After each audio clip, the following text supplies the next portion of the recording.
Pessoal, agora nós vamos fazer um outro trabalho que seriam os animais de quatro patas, que favorece assim o uso em diversos animais. O princípio é o mesmo. Eu vou pegar uma bola de argila, vou modelar essa bola. A diferença agora é que eu vou rolar essa bola sobre a tábua.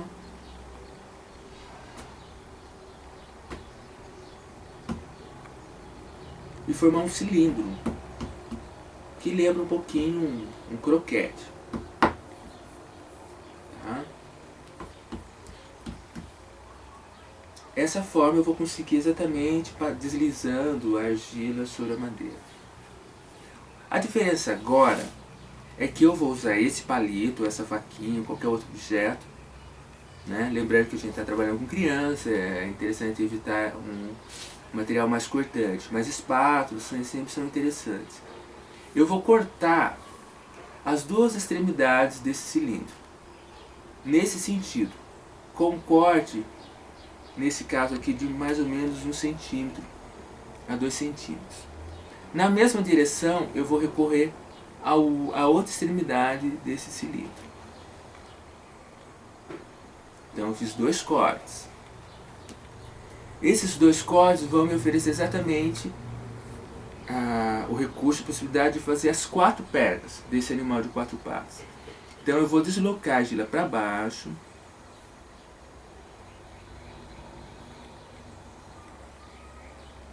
Nesse sentido, segurando aqui o corpinho.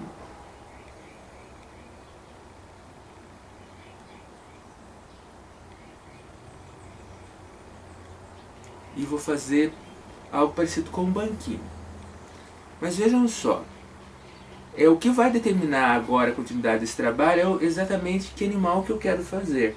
Eu posso fazer um porquinho, eu posso fazer uma vaquinha, eu posso fazer até um dinossauro, como esse daqui, usando o mesmo princípio. No caso, aqui eu vou fazer esse porquinho. O que eu vou fazer? Vou fazer uma outra bolinha que seja proporcional à cabeça desse animal. E vou fazer algo agora que é muito importante nesse trabalho.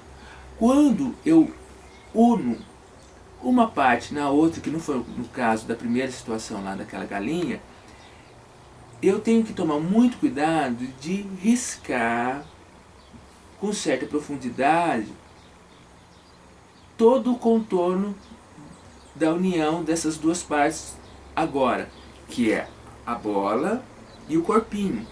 Esses riscos fazem com que essa peça fique realmente unida.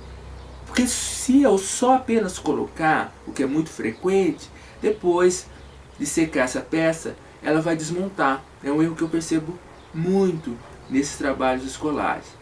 Além de eu riscar, eu posso eventualmente até acrescentar mais argila, um pouquinho mais de argila, como se eu estivesse fundindo essas duas partes, ou até costurando essas duas partes. Assim eu posso dar um formato, no caso aqui de um focinho de um porquinho, e ir modelando. Se eu for acrescentar a orelhinha, que vai ser um objeto, então um pedaço que eu vou acrescentar, eu posso fazer um furinho também, vou fazer um risquinho e acrescentar a outra parte.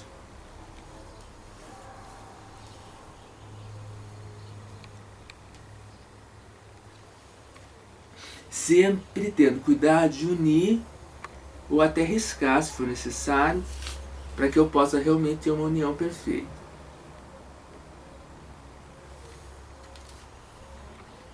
No caso aqui, se fosse ainda essa vaquinha, eu poderia ainda acrescentar o chifrinho, fazendo esse furinho ou dando esses risquinhos. Sempre tendo cuidado de alisar,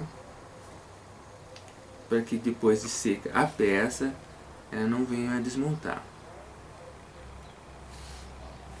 E aí o acabamento segue o mesmo princípio, alisando, alisando. Logicamente, a peça ela vai obedecer muito uma característica de cada um. Algumas peças vão ficar mais gordas, outras peças mais magras, que é muito interessante ver que uma mesma peça pode oferecer acabamentos totalmente diferenciados.